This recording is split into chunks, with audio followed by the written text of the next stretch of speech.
Tell her you said that. You know what? She'd love it. She's so funny. I'm just She like, is not funny. you again. She's like, not you again. She's like, when are you gonna lose some weight?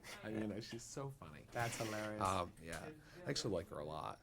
I think she's Are you doing any of the Bobby Press today? seriously no. I mean, it was like the people from Weinstein were like, why aren't you doing it? I'm like, because we did it in Venice and we did Everywhere. It was just like, how many sit downs do you need to do with Emilio? I mean, the story hasn't changed. Right. He's still dead. I'm sorry. You can slap me now. It's all right. By the way, this is for Associated Press. Okay. Which means it'll be translated into Mandarin and a million other things. I'm also doing the generic interview for Warner Brothers. Okay. Which means it will live on and on. I'll shift to the left, I bet. Yes? Thank you. See, there you go. They had me trained to it. Okay. So these sort of generic-y, but hopefully sort of fun questions. Too. Sure. Was there any sort of getting into a penguin mindset? And I know it seems like a really ridiculous question, but we know actors do sort of crazy, wacky things, and you're playing a penguin. Did you look at penguins? Did you try to move like this penguin? I mean, I know it's a voice performance, but was there any of that internally at least?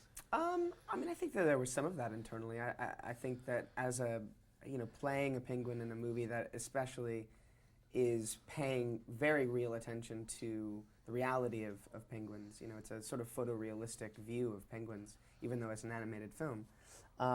Yeah, I think that I was certainly considering the reality of penguins. Now, granted, doing a voice, there's not really anything penguin-y that I could add vocally to that performance.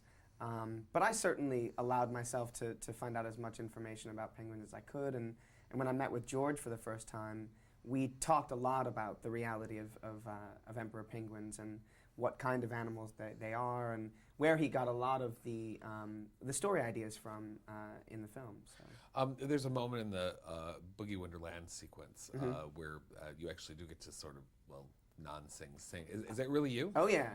That's really me, but they enhanced it. On the day, I was called on to sing really poorly, which was hilarious and a lot of fun.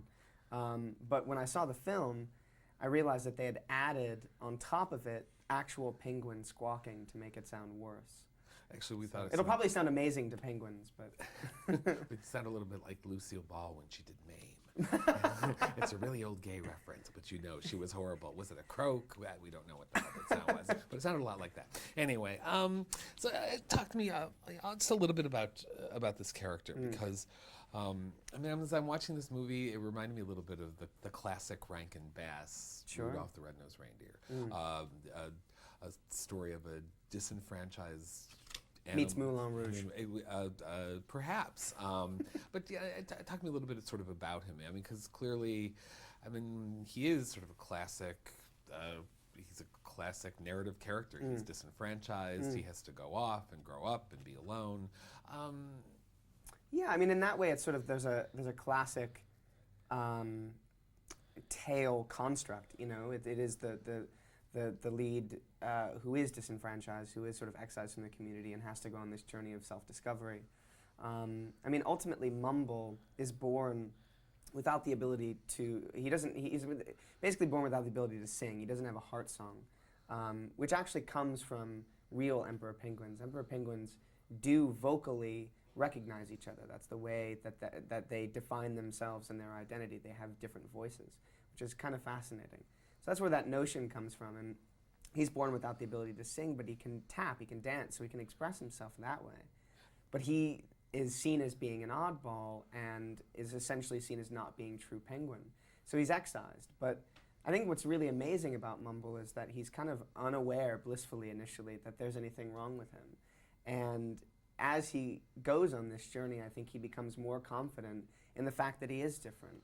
And I think it's a wonderful message. I mean, it is a classic message, but for kids and adults alike, I think we can all kind of relate to that being slightly different, We know the way these are made, a lot of times you never even see your co-stars, but there's so much interaction here with you and Robin Williams.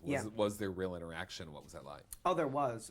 In fact, all of the Adeli penguins, who are all Mexican or Latino comics, and Robin Williams and myself did all of those scenes together.